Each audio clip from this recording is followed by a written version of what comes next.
جنایت کردار خطرناک بر ضد سلامتی، آسایشتگی و پیشرفت نه تنها شهروندان است، بلکه به فعالیت کشورداری و نظام جامعه خلل جدی دارد. با تفسیر دیگر جنایت مثل وبا است، مرز و حدود معین، زمان و فضا ندارد. احتمال دارد در دلخواه محل، ناحیه، ولایت و شهر و یا کشور بزرگ از خطر و تهدید خود درک دهد، آثار ضرر را باقی گذارد. به خصوص جنایت‌های اکستریمیسم و تروریسم که به گروه جنایت‌های ترانسمیلی منسوبند، خاص این یا آن کشور عالم نبوده، این ظهورات خطرناک در اکثر مملکت‌های عالم به مشاهده رسیده ایستاده است. جمهوری تاجیکستان همچون عضو فعال جامعه بشر یکی از فعالان مبارزه برنده بر ضد اکستریمیسم و تروریسم بوده. واحدات اپراتیوی ساختار مقامات حفظ حقوق به خصوص میلیسیای تاجیک در این سمت نتیجه های نظررس دارد. نوابسته از آن که در مدت سپری شده سال 2024 در قلمرو کشور کاتگوری جنایت ها به قید گرفته شدند، ولی نسبت به سالهای گذشته سطح صادر شدن جنایت های وزنین و مخصوصا وزنین رو به پسروی دارد. نوابسته از چگونه و چی طرز صادر شدن همه گونه شکل‌های جنایت در قلمرو کشور در سال 2024 فایز آشکارسازی جنایت‌ها از طرف کارمندان مقامات کارهای داخلی 90% را تشکیل می‌دهد. سمت اپراتیوی در استوار نگاه داشتن عنصرهای دولتداری، امین نگاه داشتن وضع جامعه و در بخطری روزگار شهروندان نقشی مهم دارد. باعث افتخار است که در دوران صاحب استقلالی جمهوری تاجیکستان این سمت مهم مقامات اپراتیوی مطابق به وضع جنایتکاری به خصوص تروریسم و اکستریمیسم، گردش غیرقانونی واسطه‌های نشادار و خرید و فروش سلاح با شکل و اصول و متدهای نوی عملی نظریوی رشد کرده ایستاده است. رشد نظریه و تهیه سند و معیارهای ساحه فعالیت اپراتیوی جستجویی است که واقعا هم در این زمینه سطح دانش و مهارت و ملکه کارمندان اپراتیوی بهتر گردیده، دستاورد و نتیجه های اپراتیوی در مملکت خوب به نظر می رسد. ظهورات خطرناک چون تروریسم و اکستریمیسم، فعال گردیدن گروه های متشکل ترانسمیلی نشانجلب، فعالیت رویه، سازمان و تشکیلات های تروریستی، رادیکالیسم دینی، عالمان ساحه حقوقشناسی به خصوص سمت فعالیت اپراتیوی را وادار ساخت که با دید و نظر نو دستور و متدهای نوی ساحه را تهیه و ایجاد سازند. در تجربه عیان است که گروه های متشکل جنایت پیشه در بیشتر موارد از راه اصول های نو به نو استفاده کرده ایستادند. کارمندان سمت فعالیت اپراتیوی را ضرور است که ده چند با دانش و تاکتیکای کسبی مسلح بوده در همه مورد قصد و غرض و نقشه های جنایتکاران را برباد دهند. البته تربیت یافتن کارمندان بهترین اپراتیوی در زمینه آموزش و از خود کردن علم فعالیت اپراتیوی جستجویی و دسترسی داشتن به اثرهای صحوی بوده، دستاوردهای ذهنی کارمندان نتیجه های با ثمر اپراتیوی را به بار آورده ایستاده است. در 5 قسم نشر گردیدن کتاب فعالیت اپراتیوی جستجویی به زبانهای تاجیکی و روسی، اثر مکمل اپراتیوی یکی از کتاب‌های بهترین ساحه و دستور رویمیزی هر یک کارمند اپراتیوی است. کتاب مذکور همه پهلوهای فعالیت اپراتیوی جستجویی را در بر گرفته فراگیری پهلوهای مختلف این سمت مهم مقامات است. در سال 2024 با کوشش دکتر علم‌های حقوق‌شناسی رمضان رحیم‌زاده 6 اثر علمی متدی که واقعا هم فراگیری پهلوهای مهم فعالیت اپراتیوی جستجویی اند برای استفاده خدمتی کارمندان واحدهای اپراتیوی تهیه گردیدند. مهارت و ملکه و دانش‌های از خود کرده کارمندان اپراتیوی است که در دوره سپری شده سال روان جنایت‌ها با راه اپراتیوی آشکار کرده شدند. نتیجه خوب به راه ماندن چاره‌بین‌های ترغیباتی، معرفتی و حقوقی در بین اهالی، عزیز و مقدس داشتن دولت و ارزش‌های آن، احترام گذاشتن به تاریخ و تمدن ملت عامل‌هایی هستند که سطح جنایت پایان رفته واقعا هم شعور اخلاقی، سیاسی و مدنی شهروندان جمهوری تاجیکستان بلند گردیده جامعه با همدلی سوی سازندگی رفته ایستاده است. اگرچه در دوره سپری شده سال 2024 یک چند جنایت آدمکشی صادر شده باشد هم، ولی هیچ کدام از این فرمایشی نیست. گمانبران این شکل جنایت مخصوصا وزنین آدمکشی یکی از بی احتیاطی، دیگر از حسیات قهر و غضب، سومی از حسیات رشک همسری، بدگمانی و ناباوری و یا مناقشه های اولوی جنایت آدمکشی و یا سوء قصد به آن را صادر کردند. در ناحیه دیوشتی ولایت سوخت مناقشه لفظی مادر و دختر با سابق домоди хонавода боис шудааст ки гумонбаршуда мақсуд ҳасанов собиқ ҳамсар мастона бобоева ва модари ӯ шоира бобоеваро дар ҳолати ҳаяҷони сахти рӯҳӣ бо истифода аз табар ба ҳалокат расонидааст. аввал очаша задам, духтараш ақафам қабиду, баъд намедонам духтараша очаша медонам гуфта духтараш задагим мендагаша намедонам ҳариш ғалати соҳиби хона омаду дастам қапид ромдам рафтам. боиси таассуф аст ки як лаҳзаина ҷаҳл ду тан модарро абадан аз олами ҳастӣ ба фано ва як нафари дигарро боз аз зиндагии озоду хуш солҳои тӯлонӣ паси панҷараи маҳбас бурд. дар баъзе маврид содир шудани ҷинояти одамкушӣ аз тарафи наздикони гумонбар бахусус он ҷиноятҳои махсусан вазнине ки дар муҳити оила ба вуқӯъ омаданд барои раҳоии наздикон аз ҷавобгарии ҷиноятӣ ҳар гуна фарзияҳоро бо маслиҳати пешакӣ ба тафтишот пешниҳод менамоянд. далели дигари ҷинояти махсусан вазнин одамкушии изтиробангези дигар зимни санҷиши ҳодисаи гӯё худкушӣ муайян карда шуд. ҷисми беҷони ҷавонзани гӯё худовезӣ карда шаҳрванд боқӣ ва баҳринисо номоновна сокини шаҳри истарафшанро аз назар гузаронида малакаю донишҳои асудкардаи кормандони милитсия воқеиятро ошкор кард. ҷасад аломатҳоеро дар худ дошт ки аз тариқи маҷбурӣ ба ҳалокат расидани шаҳрванд боқиеваро тасдиқ мекард. муноқишаи оилавӣ байни марҳум ва хуштумани ӯ авҷ гирифта шавҳари фавтӣ дар раззоқу филҳом на ҳамчун бартарафкунандаи муноқишаи модару ҳамсар амал кардааст, балки ҳамсари худ боқиеваро ба таҳхона бурда бо таъсири қувваи ҷисмонӣ озору латукуб бо истифода аз рӯсарӣ ӯро ба ҳалокат расонида гумонбар илҳом раззоқов дар маҳалли зисти худ овозае паҳн кардааст ки гӯё ҳамсараш худкушӣ карда бошад. инҷа овардам оромиш карда ки ман худам мекушам гуфт мара ту ҷинӣ кардасем гуфта буғиш кардем манҷа. Оила иттиҳоди бузургест ки дар он меҳру эҳтиром, самимият ва садоқату ёрмандӣ буда муҳаббати байни ҳамдигарии аъзоёни оила давлатро устувор месозад. аммо ҷинояти одамкушие ки дар шаҳри истарафшани вилояти суғд кормандони милитсия ошкор карданд гумонбари он нафарест ки бо ҷабрдида шодиой салоиддинова бегона нест, балки фарзанди як падару модаранд. гумони бад ва бовар кардан ба ҳар гуна овозаҳои беасос боис шуд ки бародар хоҳарбузурги худро бо истифода аз корд ба ҳалокат расонидааст. ҳукмиддин салоиддинов аз куштори фарзанди падари худ қонеъ нашуда барои аз ҳаёт маҳрум кардани шаҳрванд шаҳзод раҳимов ки гӯё бо хоҳарбузургаш муносибати ошиқона дошта бошад бо корди хоҷагӣ як маротиба ба гарданаш зада ҷароҳати вазнини ҷисмонӣ расонидааст. хушбахтона ҷабрдида бо кӯмаки атрофиён ба беморхона дастрас карда шуда аз марг наҷот дода шуд. рашк ҳамеша ҳиссиёти зараровар ба зиндагии инсонҳо буда ба парешонии хонавода зиндаятӣ мондани фарзандон ва сабаби нобарории бахти оилаҳо аст. дар ноҳияи варзоб лутфия сафарӣ аз рашку нобоварӣ ва муноқишаҳои пайдарҳам бо шавҳараш бердии фирӯзҷон муросаи надошта чунин эҳсоси зишт оқибат боиси нохушӣ дар хонаводаи онҳо гардид. оне ки хонавода ва фарзандонро назоратгару тарбиятгар ва ғамхор буд бо истифода аз сӯзишвории нави бензин ҳамчун қасос аз шавҳар маблағҳои захиравии оиларо ки дар сандуқи оҳанин нигоҳ дошта мешуданд оташ зада бо истифода аз корд ба шавҳараш зарба зада ҷинояти махсусан вазнинро содир кардааст. ҷабрдида фирӯзҷон бердиев бо талоши табибон аз марг наҷот ёфт.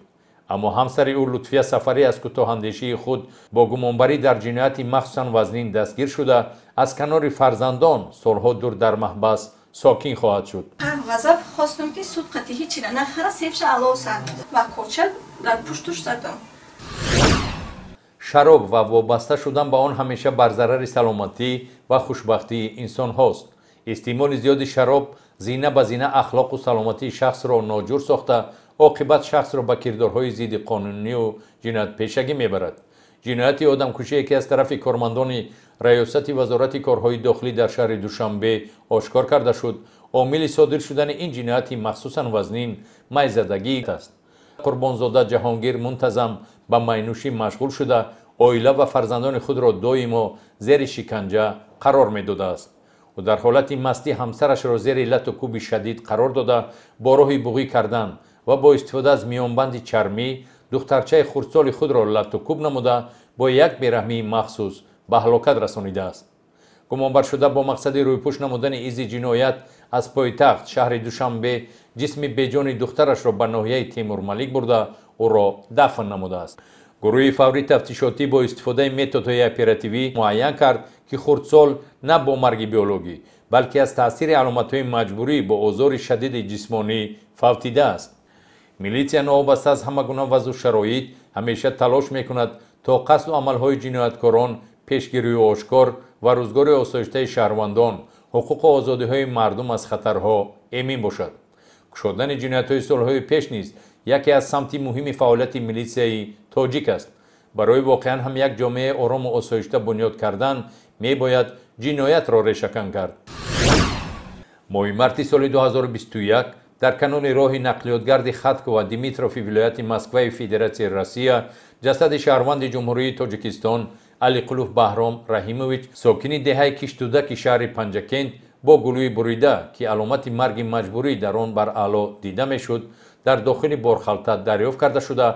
مقامات انتظامی فدراسیای روسیه اوید به جنایت مذکور با ماده 105 کودکس جنایتی فدراسیای روسیه آدمکشی پرونده جنایتی آغاز کرد. در نتیجه عملی سازی مجموعه چرابین‌های اپراتیوی کارمندان شعبه منطقوی ریاست مبارزه بر ضد جنایت‌های متشکل وزارت کارهای داخلی در ولایت سوخت آشکار گردید که گمانبران جنایت در دهه کشتودک جماعت دهات یاری شهر پنجکند زندگی آسایشته دارند.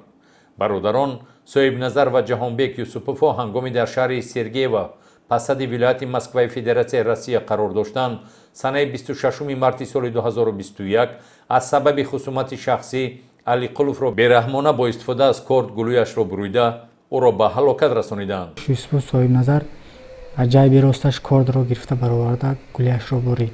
کارمندان شعبه وزارت کارهای داخلی یک ناحیه شاه منصور توانستند جنایت آدمکشی را آشکار سازند که 32 سال پیش صادر شده است. سال 1992 شهروند اسلام جان خواجه‌اف آن زمان یکی از راهبران کارخانه کیمیایی در ناحیه یوان ولایت ختلان بود از جانب شخصان نامعلوم با نقلیات شخصیش تمغه وزن 2106 به سمت نامعلوم برده شده با استفاده از سلاح آتشفشان به هلاکت رسیده. گمانبران автомاشین مرحوم را از خود کرده بودند. کارکردهای اپراتیوی میلیسیا معین کرد که جنایت مذکور را گمانبران نظر فخرالدین طاهرویچ و نمازوف اشور پیرنظرویچ ساکنان ناحیه یوان صادر کردند. ای خونش گرفته ما برده در میرمشاهی فرمان داد خانمونیم که پرانین دو تیر همون شکمش زدیم یک تیر دیگه اشور زد. Orada girdi uzak sıkı da edersin kişi de avtomata girip niyat kirişzat. Madde ki fritça darada nyoka cimidosa bu kontrol paronça. معاملات غیرقانونی واسطه نشدار به کاتگوری جنایت‌های وزنین و مخصوصاً وزنین داخل شده پیشگیری آن مبارزه دست جمعانه را طلب می‌کند. این شکل جنایت به واسطه بر مقابل سلامتی انسان بوده یک از هدف‌های مهم تشکیلات و سازمان‌های تروریستی بر ضد بشر این صادر کردن جنایت‌های نشجلابی است. واسطه‌های گوناگون نشدار در زمان معاصر با طرز نو با وجود آمده موادهای پسیخوتروپی، پرکورسورها و حب‌های متوش کننده اکستازی دلیلی مشخص است. کارمندان وزارت کارهای داخلی در مدت سپری شده سال 2024 یک چند گروه بخصوص 9 گروه متشکل جنایتی نشجلاب بخصوص 2 گروه متشکل نشجلاب ترانسمینی را دستگیر کرده به مقدار مخصوصاً کلان 2 تن 735 کیلوگرم واسطه‌های گوناگون نشدار را از نشجلابان مصادره کردند. رازنی جنایت مخصوصاً وزنی بوده صادر کردن آن از طرف گمانبران تصادفی نیست بلکه جنایت است قبلا تحریزی شده صادر کنندگان آن با اشیا و آلات‌های مخصوص مسلح گشته با مقصد هجوم و به دست آوردن مال و ثروت آماده می‌گردند. در اساس اخبارات اپراتیوی و عملی سازی چرابین‌های اپراتیوی در همکاری با مقامات فدراسیای روسیه کارمندان وزارت کارهای داخلی جمهوری تاجیکستان فعالیت یک گروه متشکل جنایتی را که از حساب شهروندان جمهوری تاجیکستان بودند و در قلمرو فدراسیای روسیه فعالیت جنایتکارانه داشتند معین و دستگیر کردند. اینها شهروندان جمهوری تاجیکستان رهبر گروه متشکل جنایتی قاریف باباقل طاهرویچ با تخلص قاری قبلا 3 مرتبه برای صادر کردن جنایت اوبوشی با ماده 237 کودکس جنایتی جمهوری تاجیکستان و در فدراسیای روسیه برای صادر کردن جنایت غارتگری با ماده 161 کودکس جنایتی فدراسیای روسیه صادر شده است. қулматов сафарали амонқулович пеш барои содир кардани ҷинояти махсусан вазнин одамкушӣ дар қаламрави ҷумҳурии тоҷикистон ва дар федератсияи россия барои содир кардани ҷинояти ғоратгарӣ суд шудааст. забирзода комронҷони баҳрулло ва худойқулов алиҷон давлатович дар ҳудуди федератсияи россия ба хусус шаҳри москва гурӯҳи муташаккили ҷиноятӣ созмон дода ба содир кардани ҷиноятҳои вазнин ва махсусан вазнин аз қабили ғоратгарӣ роҳзанӣ тамаҷҷӯҳӣ машғул гашта муҳоҷиронро бо истифода аз силоҳи оташфишон ва дигар ашёҳои сахту буранда таҳдид намуда маблағҳои онҳоро аз 100 000 то 2 миллион рубли русӣ тасарруф намуданд. ما میبردیم همه صاحب کاراتان میبردیم خد ماشین دا بار میکردیم لیس میبردیم گراجت میکردیم میزدیم میگفتیم همه قپول بیار نمیاریم میکشیم بود مقصد تیغ نشان میدادیم ما باید میترسیدن میوردن سو ما را مادم میدادن. من ساکن نویه یاوان حسن غروزی‌پور هستم. در فدراسیای روسیه دکان سودا داشتم. سحر از تاگیدام 3 شخص مرا گرفت در طرف جنگل بود. از من 3 میلیون روبل طلب کرد. پیستولیت موندن میکشیم مقصد 3 میلیون نتیر گفته تهدید کردن. من با آنها 1 میلیون روبل دادم. من به وقت مسکو بودم در 2022 با امروی سفر همسایه سفر رو گرفته رفته جنگل با زورواری ترسونده 150,000 سومشا گرفتیم. تعجب‌آورش این است که این جنایت‌پیشگان نه تنها هموطنان بلکه همسایه‌های خود را با جلب نمایندگان دیگر ملت‌ها به گرو گرفته ولی خود را غمخوار و پشتیبان وانمود کرده در رها کردن مهاجران مهنتی برای به دست آوردن مبلغ به صفت میانه‌رو عمل می‌کردند. در بعضی مومنت‌های میشد که مثلا ما می‌گرفتیم آدم‌ها را مثلا می‌قبیدیم به طرز گروگان به طرز زلاژنیک چیزی که میگن می‌بردیم یک آبش همه کسا کوارتیر سیمت کرده با مدت 1 روز تا 1.5 2 روز مثلا می‌قبیدیم شونا با مقدار معین پول می‌گرفتیم بعد جوابشون میدادیم ما پول بین خود تقسیم می‌کردیم. ما همسایه‌مون عادل سفر بیگ بچه مرزا حکوم ایلهام بچه نداره با کلیچکا تون میگن همورا با همراه قاری جمعه بیگ علی ریش جمشید دراز رفتیم بردیم پشت زاپرافکا برای لیسدا درون لیسدا 800,000 پول گفتیم 800,000 روبل راسیسکی خیلی زدیمش خیلی تیما کردیم مقصد همون 800,000 روبل گفتیم و ما گفتیم که خیلی خاطر ما همسایه ما هم قشلاقمونه 800,000 نداره گفتیم 150,000 روبلشون گرفته جوابشون دادم رفت.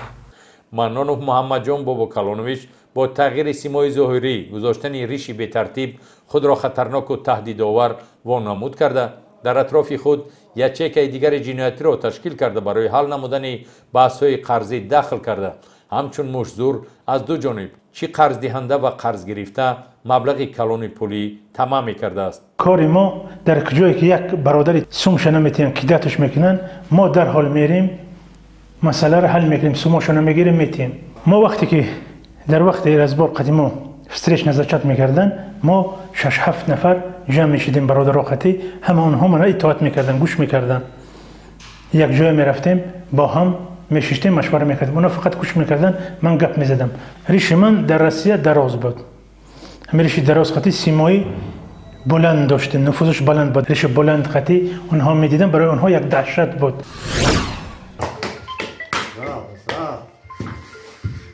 تا 10 روز اخیر در شبکه‌های اجتماعی نواری پهن گردید که در آن آزار و لطکو و حرکت‌های بداخلاقانه بر علا دیده میشد. در نتیجه راه اندازی نمودن چاره‌بین‌های اپراتیوی جستجویی و همکاری متقابل با مقامات حفظ حقوق جمهوری قزاقستان گمانبر در شهر الماتی جمهوری قزاقستان دستگیر و به جمهوری تاجیکستان آورده شد.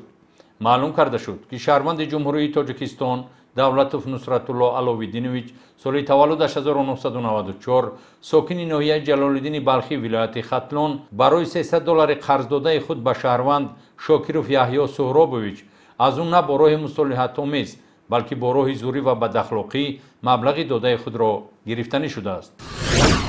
دلیل دیگر جنایت راهزنی در حدود ناحیه رودکی صادر شده از نشانداد جبر دیده عیان گردید که صادرکنندگان جنایت برای رسیدن و مقصدهای ناپاک خود از کارت و نقاب و دستپوشک استفاده کردند. гумонбарон ба манзили истиқоматии шаҳрванд сорбон садиров воқеъ дар ҷамоати деҳоти сарикиштии ноҳияи рӯдакӣ ворид гардида бо таҳдиди ба ҳалокат расонидан соҳибхонаро лату кӯб намуданд. кормандони милитсия бо маҳорати баланди касбии оперативӣ муайян намуданд ки дар содир кардани ҷинояти роҳзанӣ як гурӯҳи муташаккили ҷиноятӣ даст доранд. роҳбари гурӯҳи муташаккили ҷиноятӣ қурбонов бахтовар саид муродович бо ҳаммаслакони худ акбарзода алиакбар бахтибек, саидов ҳикматулло баҳруллоевич ва ҷалилов диловар сайвалиевич сокинони ноҳияи рӯдакӣ буданд. ма диловар алиакбар ҳикматчӯ 4 кас маслиҳат кардем ки наша кашидему баъд задем рафтем хонаи ҳамн бародар дур омадему со дар бехи гӯшаш корча мондем гуфтем ки чӣ пуле дорӣ бурор бутемуна. чорабинои оперативии тафтишотӣ ошкор кард ки гумонбаршудагон дар 9 ҳолати дигари ҷинояти роҳзанӣ даст доштанд. одамрабоӣ ҳадафи ягонаи гумонбарони ин шакли ҷинояти вазнин ба даст овардани маблағ ва ё даромади бузурги молӣ аст. моҳи июни соли равон шаҳрванд ҳоҷизода абубакр сокини шаҳри душанбе ба таври ноаён бедара гардида наздикони ӯ ба милитсия муроҷиат карда буданд. чорабинои оперативии ҷустуҷӯӣ аз тарафи кормандони раёсати вазорати корҳои дохилӣ дар шаҳри душанбе оғоз шуд то сабабу омилҳои бедара гардидани ҷавони 21 сола муайян карда шавад. гумонбари ҷинояти одамрабоӣ гулонов хуршед сокини 36 солаи шаҳри душанбе ки қаблан барои содир кардани ҷинояти дуздӣ суд шудааст дастгир гардид. дарам багажи мошинам борш карда будам овардам ай багаж буровардам баъд аиҷа гирифтам ай ремень кашида ба подвали хона дуровардам. гумонбар барои раҳо кардани ҷабрдида 30 000 сомонӣ талаб карда буд. коркарди ахбороти оперативӣ дар хусуси ба фурӯш баровардани фарзанди хурдсол ки милитсия дар ноҳияи ашт амалӣ кард натиҷа дод. тифли навзод писарбачае ки санаи 1 августи соли 2024 ба дунё омадааст модараш шаҳрванд мадатова муқаддас эрматҷоновна ӯро бар ивази 15 000 сомонӣ қасди фурӯш дошт. дар натиҷаи ташкили шароити идорашавандаи оперативӣ модари фарзандфурӯш бо гирифтани 5 000 сомонии пешпардохт дастгир гардид. ба ин монанд кормандони раёсати вазорати корҳои дохилӣ дар вилояти суғд далели фарзандфурӯшии ҷавонзани 26 сола сабзина турсунбоева сокини ноҳияи аштро ошкор намуданд. бо гирифтани ахбороти оперативӣ дар хусуси бар ивази 15 000 доллари амрикоӣ қасди фурӯши духтарчаи думоҳа доштани ин модари фарзандбезор милитсия ҷинояти мазкурро пешгирӣ кард. моҳи марти соли равон як нафар сокини шаҳри душанбе вобаста ба латтукуби шадид шудан ва мавриди озори ҷинсӣ қарор гирифтанаш аз ҷониби як нафар шахси номаълум ба шӯъбаи вазорати корҳои дохилии ноҳияи хуросони вилояти хатлон муроҷиат карда буд. бо доир кардани чорабинои оперативӣ ба кормандони шӯъбаи мазкур муяссар гардид ки тамға рақами қайди давлатии воситаи нақлиёт ва содиркунандаи ин ҷинояти бадахлоқона муайяну дастгир карда шаванд. ҳамчун гумонбар шаҳрванд каримов абдуқодир шарипович сокини шаҳри душанбе ки пеш барои содир кардани ҷинояти авбошӣ суд шудааст дастгир гардид. гумонбаршуда бо автомошинаи шахсияш дар назди истгоҳи бозори саховати шаҳри душанбе худро ронандаи мусофиркаш муаррифӣ карда ҷабрдидаро барои бурдан то ба шаҳри бохтар ба худ моил кардааст. ҳангоми расидан ба деҳаи ҳисоробод ҷамоати деҳоти фахрободи ноҳияи хуросон гумонбаршуда каримов абдуқодир воситаи нақлиётро дар ҷои торику беодам боз дошта ҳаракатҳои зӯроварии дорои хусусияти шаҳвониро нисбати ҷабрдида анҷом додааст. инам хел дарруш задам. бо кадом мақсад ҳайкалида анҷо оварда чун? бо мақсади таҷовуз овардамш. охирҳои моҳи сентябри соли равон ба милитсия хабар расид ки аз хазинаи ҷамъияти дорои масъулияташ маҳдуди чашма воқеъ дар кӯчаи арбобхотуни шаҳри душанбе шахсони номаълум 401 000 сомониро дуздиданд. ошкорсозии ин ҷинояти иқтисодӣ дер давом накард. кормандони шӯъбаи вазорати корҳои дохилӣ як дар ноҳияи сино дар содир намудани ҷинояти мазкур 5 нафар гумонбарро дастгир намуданд. гумонбарони ҷинояти дуздӣ раҳматов садреддин, ҳабибов ҳаким, гулов баҳодур, исмоилов суннатулло ва ҳайдаров суннатулло буданд. ду сефа шикастем, пула гирифтем, обратно буромадем, тарафи варзаб рафтем, пула тақсим кардем. далели дигари ҷинояти дуздӣ ки дар фабрикаи мурғпарварии ноҳияи бобоҷон ғафурови вилояти суғд содир шуд, гумонбари ҷиноят корманди фабрикаи мазкур азимов раҷабалӣ буда ва ҳамагӣ дар муддати 3 рӯзи фаъолияти меҳнатӣ 90 000 сомониро дуздидааст. маблағҳоро якчанд қисмаша дар роҳгиро, дигараша дар меҳмонхонаю дар марказҳои дилхушию фароғатӣ худи шаҳри Хурҷанд ва шаҳри Душанбе расход кардам. кормандони шӯъбаи вазорати корҳои дохилӣ дар ноҳияи Мастчоҳ ҷинояти дуздиро ошкор карданд, ки гумонбар домод узви хонаводаи ҷабрдида аст. шаҳрванд Наврӯзода Шодони Султон дар тасарруфи 82 000 сомонӣ ва $1000 волидони ҳамсараш гумонбар аст. даромадҳои гуфтамиш ки набаромад. Даромадам дар он хона ба таги парда дидам ҳеч набуд. Дуюм этаж баромадам, сейф буд. Кушоду пулиш гирифтам. Пул гирам гуфтам бозор равам. Кушон пул нест. 82 000 сомон буд ё $1000. шаҳрванд Ҳалимова Донагул сокини шаҳри Душанбе майл ба молу сарват карда бо ҳар роҳу усулҳои фиребанда боварии баъзе шаҳрвандони зудбоварро ба даст оварда худро табибу фолбин муаррифӣ мекардааст. чунин кирдори ӯ ба ҷинояти қаллобӣ табдил ёфта оқибат ба дасти кормандони милитсия афтод. тафтишот ошкор кард ки гумонбаршуда ин амали мардумфиребонаро сарчашмаи даромади рӯзгори худ қарор дода ҷавоҳирот ва маблағҳои шаҳрвандонро аз они худ мекардааст. барои чунин амалҳои мардумфиребиаш ба боварии баъзе шаҳрвандон роҳ ёфта миқдори зиёди нуқра ва ҷавоҳироти як нафар шаҳрвандро ки дар умум $30,000 амрикоиро ташкил медиҳад аз они худ кардааст. тиллооша хес додакун $30,000 фурӯхтон. ҷиноятпешагон ҳамеша вазъи иҷтимоию иқтисодии шаҳрвандонро таҳти мушоҳидаи худ қарор дода вобаста ба эҳтиёҷи корафтодагон худро мададрасон вонамуд мекунанд. аммо дар асл чунин рафтори онҳо ғамхорӣ набуда, баръакс зарари ҷиддии молиро ба вуҷуд меоварад. гумонбаршуда Холматов Муродҷон сокини ҷамоати деҳоти унҷии ноҳияи Бобоҷон Ғафуров аз эҳтиёҷи корҷӯии ҳамдиҳагони худ бо мақсади ба хориҷи кишвар рафтан худро дастгиру мададгор вонамуд карда бо ваъдаи он ки барои кори муносиб онҳоро ба ҷумҳурии Корея мефиристад аз 11 нафар шаҳрвандон наздики 300 000 сомониро ба даст оварда ҳеҷ амалеро барои корҷӯён анҷом надода маблағҳои аз они худкардаро дар бозиҳои букмекерӣ ба боди фано додааст. милитсия ин гумонбари мардумфиребро дастгир карда тибқи қонун ҳатман ҷазои сазовор хоҳад дид. ба ин монанд барои содир кардани силсила ҷиноятҳои қаллобӣ директори ҷамъияти дорои масъулияташ маҳдуди даври истиқлол Аҳмадов Иброҳим Одинаевич соли таваллудаш 1992 истиқоматкунандаи шаҳри Душанбе аз тарафи кормандони раёсати вазорати корҳои дохилӣ дар шаҳри Душанбе дастгир карда шуд. ӯ бо ҳар роҳу восита ба боварии шаҳрвандон даромада бо мақсади ба даст овардани раводиди кишварҳои Аврупо шиноснома ва маблағҳои гуногуни шаҳрвандонро тасарруф кардааст. зини тафтишоти пешакӣ муайян карда шуд ки дастгиршуда Иброҳим Аҳмадов наздики 300 нафар шаҳрвандонро ба доми худ афканда ваъда додааст ки онҳоро ба кишварҳои Аврупо мефиристад. аммо маблағҳои ба дастовардаро ки зиёда аз 1 миллион сомонӣ буд ба манфиати худ сарф кардааст. нафси бад ҳаваси доро шудан аз ҳисоби заҳматҳои дигарон оқибат ба dastoни ҷиноятпеша завлона зад.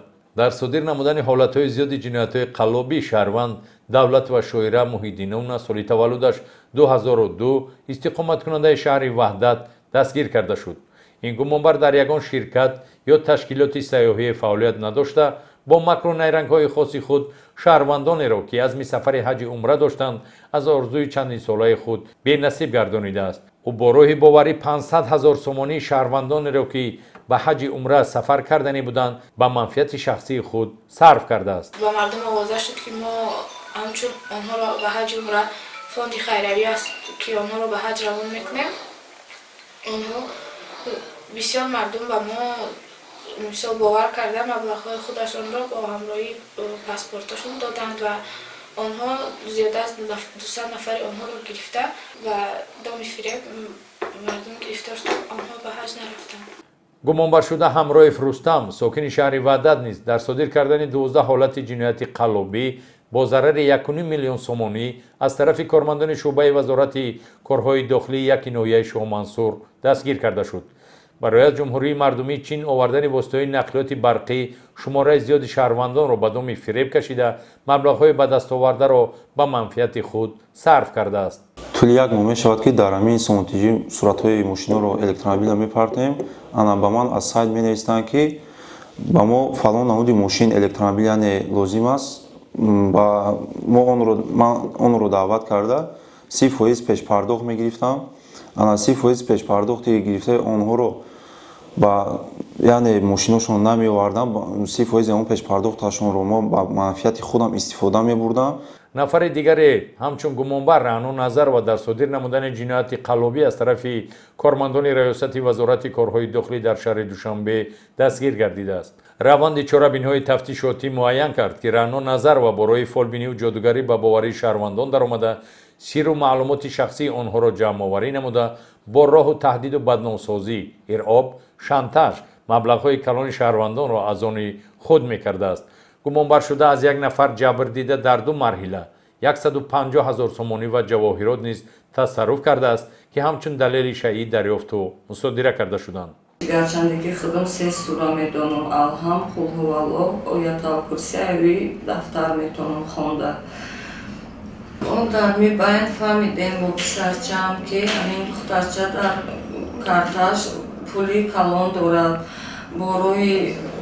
бо роҳи тарсу ваҳм мои духтарро гуфтем ки мерем мақсад пулота мегирим мода метии. мо рафтем якум бор 150 000 снимат кард. дуюм бора бо ҳамроҳи писарчаам рафта 10 000 сомони дига снимат кардагӣ бо беғарзаин як зиреҳбанд додагӣ гарданбанд додагӣ як гӯшбор духтарчаш бачам додагӣ.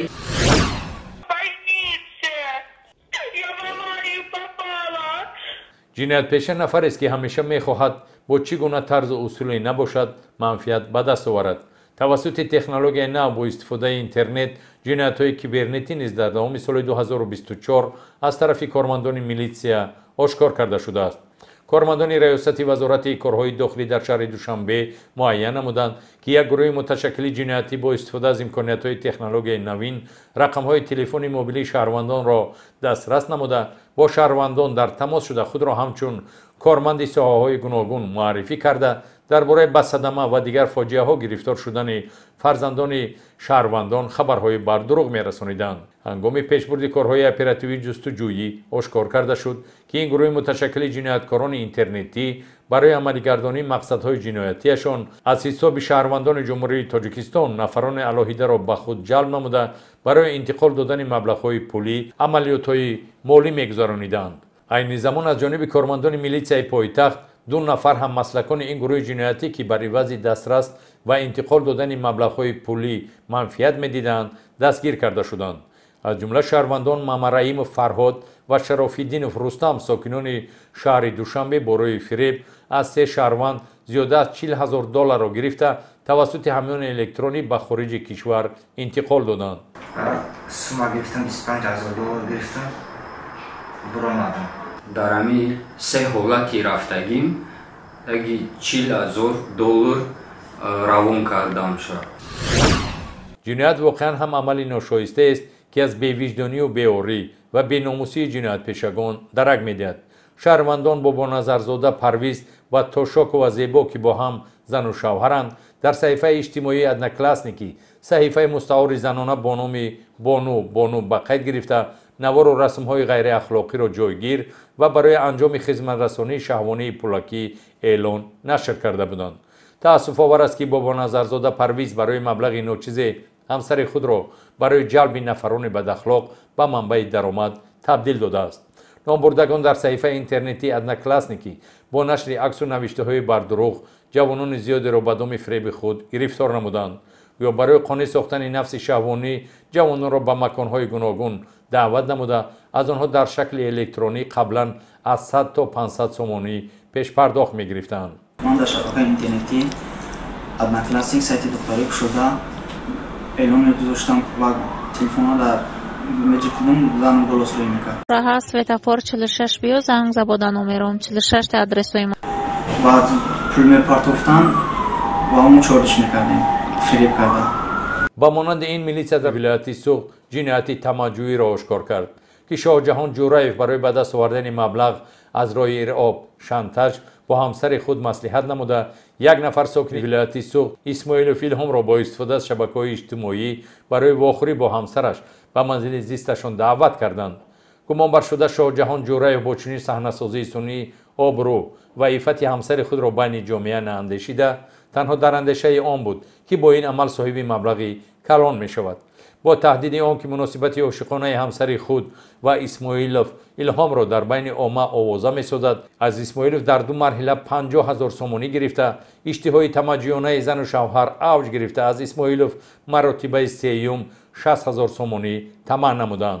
خوشبختانه میلیس جنایت مذکور را آشکار کرده زن و شوهر را به کرسی جوابگری نشاند. سبشین روی کدگی بود، برای همین آمد خانه به خانه خپیدم، یک 2 لغت زدم و آمدگیش به بعد گفتم خانگیات به گم بزنم، گفتم خانگیات به گم نزنید، گفت پول میتیم، گفت و پول میتیم، گفت پولش گرفتم و گم نزدم. یگان کس بود پول میتیم، گفت پولش گرفتم سردار 20,000 گرفتم، بعد دویم باره 30,000 گرفتم سردار.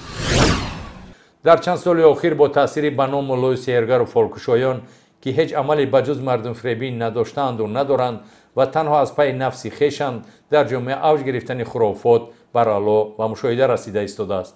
این طایفه مفتخر برای به دست آوردن مبلغ و فایده مالی جای دین را و جای دیگر علم کیمیا را آمیخته کرده، با چنین عملکرد غافلانه مثل خود پیروان و اعتقادمندان را مایل به خرافات کرده ایستادند.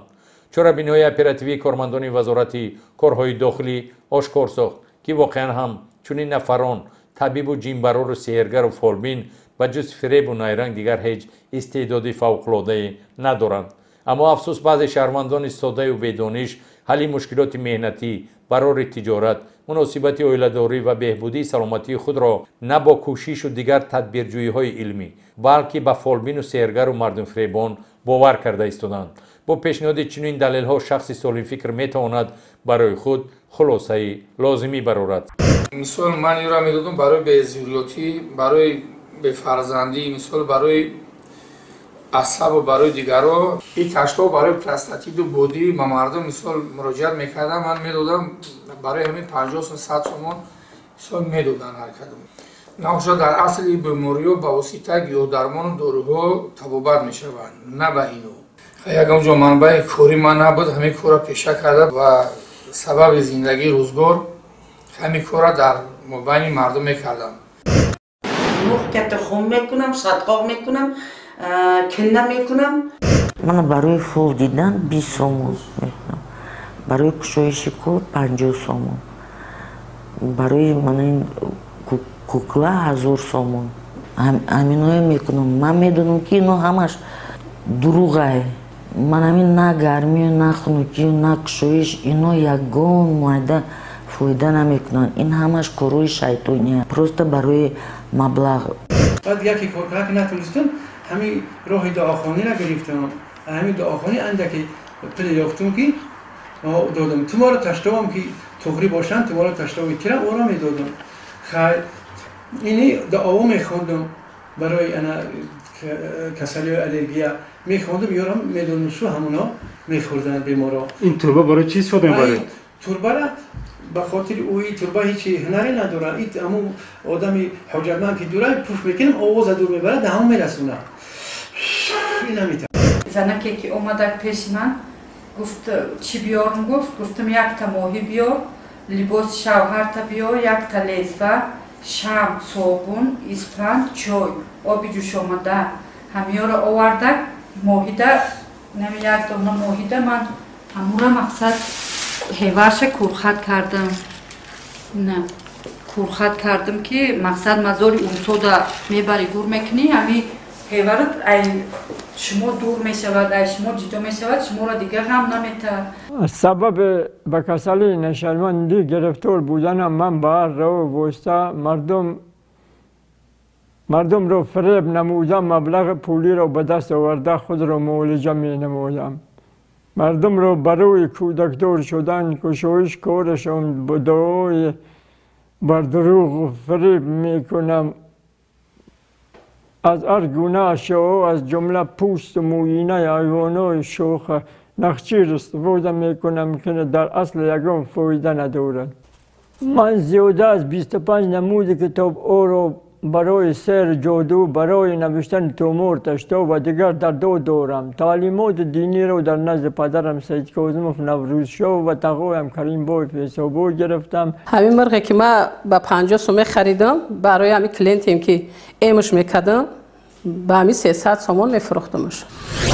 مساعدت و همکاری شهروندان با مقامات جهت مبارزه بر ضد چنین کردارهای زیان‌آور با شعور و معرفت عامه خیلی مهم است. خلق بهتر و خوبتر آگاه است که کی به چه عمل سازنده و یا فریبنده در این آن محل مشغول است. با تلاش و زحمت‌ها و راهنمایی‌های پیشوای ملت، پرزیدنت جمهوری تاجیکستان جناب عالی محترم امامعلی رحمان چون یک اتحادی بزرگ وطن را آباد کرده ولایت قانون را در کشور پررا تامین می‌نماییم. آنچه خلل و خطر و تهدیدهای احتمالی که عیان و ناعیان به چشم می‌رسند برای رفع آن با ننگ و عار مبارزه می‌بریم.